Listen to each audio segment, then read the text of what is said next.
আরেকদিকে মানবিক করিডোরের সিদ্ধান্ত নিয়ে স্বাধীনতার উপর আঘাত দেওয়া হচ্ছে। আমার মনে হয় বিতর্কিত নারী কমিশন করে আমাদের দৃষ্টি এদিক রেখে বর্তমানে মার্কিন যুক্তরাষ্ট্রের সাথে বাংলাদেশের স্বাধীনতা বিক্রির সওদাবাজি হচ্ছে কিনা সেটাও দেখতে হবে।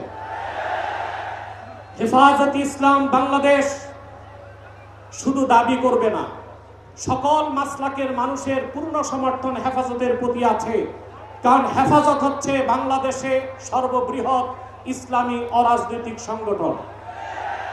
আজ আমি এই জনতার পক্ষ থেকে, বাংলাদেশের কোটি কোটি মুসলমানের পক্ষ থেকে হেফাজতের সম্মানিত আমিরের কাছে বলবো, হেফাজত রাজনীতিতে যাবে না, কিন্তু রাজনীতি নিয়ন্ত্রণ করতে হবে।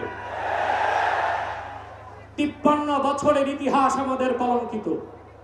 আলেম ওলামা পীর মাশায়েখ আর মাদ্রাসা ছাত্রদের পবিত্র রক্তে পা রেখে তারা ক্ষমতায় যায়, আর ক্ষমতায় যে ইসলাম ও মুসলমানকে চ্যালেঞ্জ করে। এ সুযোগ আর দেওয়া হবে না।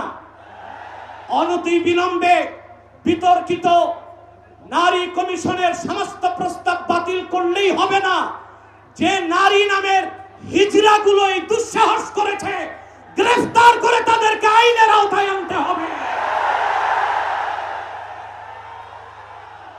আরেকটি বিষয় হচ্ছে, ডক্টর ইউনূসকে বক্তব্য পরিষ্কার করতে হবে। 16 বছর ভারতীয় আধিপত্যবাদের বিরুদ্ধে আমরা রক্ত দিয়েছি।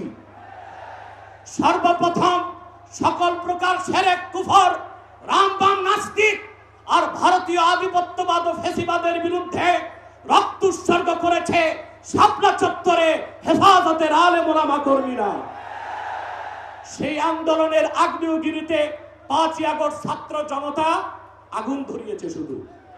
অতএব আলেম ওলামাকে বাদ দিয়ে কোনো সিদ্ধান্ত মেনে নেওয়া হবে না।